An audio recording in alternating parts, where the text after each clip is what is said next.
Thanks for clicking on this video. Be sure to subscribe and click the bell icon and turn on all notifications to keep up to date with the latest information and discussions. We have accepted Broly with open arms, but do you think now he could spread forth those said arms? Hey guys, MasakoX here. Now, Dragon Ball is the main series that we talk about here on this channel. The story being that of Son Goku's and his transformation and mystical adventure throughout his formative years, into adulthood, into the present day, and then eventually going toe-to-toe with the god of destruction Beerus. Granted, this story will last the test of time and is one of the most famous stories throughout the world of anime, but you gotta admit, the story from the beginning and now to the end, it's been done a lot. It can do with some retelling or some variations, but I think it's safe to say, we are going to be talking about spoilers here from the Broly movie, so I'm just warning you. But Masako! GT tried to retell the story, but look where that ended up! Toei cannot do the impossible, Masako! Unsubscribed! Wait. Think about it. We all saw, during the Dragon Ball Super Broly movie, Toei and Toriyama do the impossible, make Broly a good boy. And convincingly so, I must say. I was wrong. They were able to actually do it. And I absolutely love the summation that the Twitter user Bonsha did, basically of my feelings in 2018 and 2019. So thank you, Bonsha. I think that meme was very appropriate. So with that refreshing change of pace going down and going down well, we're talking $100 million worldwide well, it's not as far-fetched as it was before about trying to experiment with certain elements within Dragon Ball, whilst at the same time not touching the elements that we all know and love and hold dear. So yeah, okay, the main timeline is off limits, but what about other things? And what about Super? Not that long ago, the newly minted Dragon Room, formed by Shueisha and various other people, set about the continuing adventure of Dragon Ball into the next several decades, with Toriyama's guidance, as well as other creatives, trying to come up with new narratives and stories and different ways to try and refresh the series. With Dragon Garo Lee's The Case of Being Reincarnated as Yamcha being at the forefront of this endeavor and going down very well. It was a critical success, with Dragon Garo Lee now being a really respected artist, getting complete English translations and various other translations, and who knows where it might end up. It may even get an OVA, who knows? That world saw Yamcha being thrust into the spotlight, and it made us realize that, deep down, we really love Yamcha, so a story all about Yamcha, or at least someone as an avatar of Yamcha, would actually be something that was scintillating and stimulating content, then what you could do is pretty much endless. So long as there's enough creators behind it that can do a good job of it, of course. It worked well with the lore of the universe as a guide. It was a spin-off. So what else could you spin off? So today, we need to think about what we can do now that Broly is part of the main timeline. But at the same time, we have to remember he is not in the main cast list, so there is an important thing that we need to consider here. He has not moved to Earth and basically become Goku's best buddy or anything like that they see constantly and train constantly. He is still on Vampa with Cheelai and Lemo, and it seems quite clear that he is going to be somewhat of a semi-recurring character. As far as I can see, I think he'll just show up a couple of times within the new series, because it's quite clear that's going to be a new one, with Broly and Goku training and just kind of establishing that, hey, he is here in the TV series, and his time will come later on. And then he'll eventually become relevant again when Frieza decides it's time to pay him a visit and try and control him, and then make him a huge part of the Frieza Force, obviously meeting with little to no success. Until then, I'm sure there's a lot that Broly's gang can do and get up to, and I think I'm pretty excited about the prospect. If GT failed, what can Broly and friends do? We are going to be talking about the supporting cast of Dragon Ball Super Broly, and whether they can together make Broly into something truly great, and something that could really stimulate and activate and really thrust forward a potential spin-off series. Whether their persona and actions and motives concerning the Big Saiyan can actually justify something that could be really engaging as maybe just a couple of episodes OVA, or maybe its own little mini-series, because hey, if Super Dragon Ball heroes can do it, and just off some really tenuous connections and some really wacky scenarios and what-ifs, then I think a series about Cheelai, Lemo and Broly can be just as good, if not even better. I will admit that when I first heard about these characters and saw their initial designs, I was not particularly excited. I thought they were just going to be one-time characters who were just going to pop up sometime and were just extra material. I didn't really not care for them much. And I will hold my hand up and say I was very, very wrong. It's a very rare occurrence where a Dragon Ball movie, of all things, can provide supporting cast members that can actually become just as equally loved as the main characters. And seeing how many supporting characters there are in Dragon Ball, that is a huge feat to accomplish in just your first movie. The relationship in particular between Cheelai and Broly has generated a fair bit of interest, it's safe to say. I am pleased to say that Cheelai is a remarkable character.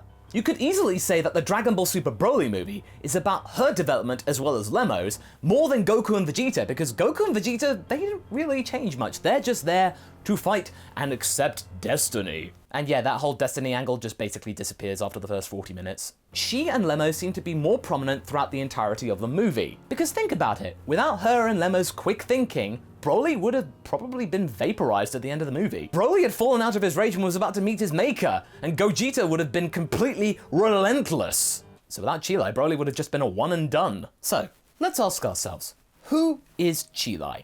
Well, basically, she is a renegade alien who has sought refuge amongst the Frieza Force because she did a bad thing. She basically stole a galactic patrol ship and she is now on the run. It's pretty cut and dry and actually pretty refreshing. There's no tragic backstory or anything, at least none that we know of as of yet. She just basically did a thing and is now trying to hide from it. Okay, that's pretty blunt. One of our producer friends on R&R, Sophie Baker, actually supposed the idea that the galactic patrol ship that she stole was Jarko's, and Haverock and I cannot get that idea out of our head, and we would find it utterly hilarious that in the Galactic Patrol arc, if that becomes a thing in the main series, that Jarko does a reference to Cheelai saying, "Oh, some crazy alien girl stole my ship. I don't want to talk about it." I wouldn't put it past Toei to make some kind of reference to Cheelai in that way. But anyway, Cheelai seems to be, from what we've seen of her, the archetype of the rogue with a heart of gold. Yeah, she did join the Frieza Force to hide away from her petty crimes, but she's not inherently a bad person. She seems to have high, or at worst, decent moral standards, understanding the difference between right and wrong, and knowing how to be a good person. She also has a sense of camaraderie that she exhibits with Lemo and now Broly. And one thing that we can absolutely appreciate is that she is not a damsel in distress. And even though Daigen, that drunk Frieza soldier, he actually did have a name, was being obnoxious to the point that Broly had to intervene, she could have easily dealt with the situation herself, and I'm pretty sure she would have come out on top. And I think it's safe to say that you could easily get the Tarzan Jane vibe between her and Broly. She would take it upon herself to try and tame and domesticate the Jolly Green Giant. Or at least the Jolly Green Haired Giant. Whilst at the same time not being too invasive. She learnt that with the whole pelt thing. Yeah, sure, Paragus had made him just about functional within society, but I think Cheelai is going to be the one to actually refine Broly and add the polish. And from the way that she acted towards Paragus' controlling nature of Broly, she is someone who holds freedom in high regard. She and Lemma are very quick to empathize with Broly when Paragus pulled out the controller and Broly again looked absolutely fearful. And one thing I will say, that bit of animation in that sequence was absolutely amazing. One of my favorite moments and one of the most emotionally engaging. In the end, we have to remember, it was her wish that gave Broly a second chance at life, on his own, with new friends. That's right, our hero isn't saved by Goku or Vegeta. Yes, it wasn't in the traditional Dragon Ball tussle that we expect, but it thankfully used the trademark Dragon Balls that the series is named after. Huzzah! And effectively, Cheelai is the one that saves the day. Okay, time to actually begin with the second part of our duo, Lemo. Initially, you might think there's not really much to say about this guy. He's not as interesting as Cheelai. He's just some guy who happens to be with Cheelai at the time when they're looking for people to join the Frieza Force. And when you first see him, you can be justified in thinking that because he's just another grumpy soldier who is really, really chagrined that he has to be with this really impertinent young go-getter who doesn't really have a good reason to be part of the Frieza Force. He's just like, I'm so grumpy.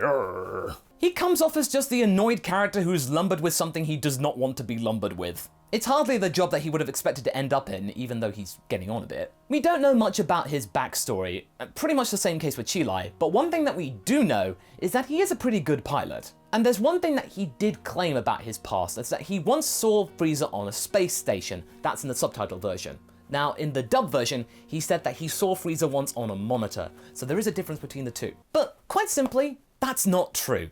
Do Haverock and I have evidence? Why, yes we do.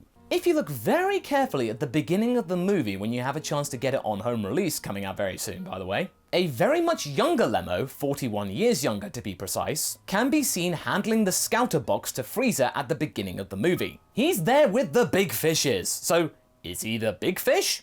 Maybe not, but he's at least worthy enough to be part of it. So why would Lemo lie to Cheelai? Well, I think for starters, that it could have easily been down to the fact that they'd only just started working together, and from what Lemo saw of Cheelai, he didn't really think much of her, and decided to not really go into his past all that much. He wasn't really impressed that Cheelai was a thief and the only reason she joined the forces was for protection. And also, when we look back at his younger days, we can see that he was a much more sterner looking person, more loyal. Maybe he got disillusioned with his overlords, maybe he just got weary after all of the years without Frieza being there. I mean, who knows? It'd be very interesting to see what Lemo got up to between the time of, Planet Vegeta being blown up to where we are now. Especially since we now see that Lemo really does have a good sense of honor, and although most of the time he seems to be basically Captain Exposition because he's the captain of a ship, he also seems to act like a father figure towards Cheelai and now Broly. He's always offering advice to them, but never trying to hog the spotlight. He also doesn't protest Cheelai's plans, just going along with it because, hey, she actually knows what she's doing. And the funny thing is that at the end of the day and the end of the movie, the reason why he decides to stick around is because Cheelai is basically leading the charge, and Broly is pretty much one of the strongest guys out there, so he feels protected around them. Which, ironically, is the reason why Cheelai joined the Force in the first place, so it's gone full circle, with Lemo basically doing the same thing that Cheelai did, which he originally did not approve. Lemo and Cheelai, in our opinion, were a great addition to the series, whilst never getting into the territory of a typical annoying DB trope where they basically just state what's going on at the same time, obviously, without any kind of nuance. What they also did was greatly humanize the Frieza Force, and I think this was something the Dragon Room wanted to do, because I remember back in the days, early when the Dragon Room started, they wanted to do some kind of spin-off involving the day-to-day running of the Frieza Force, so maybe this is the reincarnation of that original idea. It made us care about people in the Frieza Force for the first time since we saw the Ginyu Force. And their bond between Broly is absolutely genuine. I believe it wholeheartedly, and I'm excited to see where it could go. Okay, so back to our question. Could Broly and his chums actually provide enough content to generate their own spin-off, be it in manga or in anime form?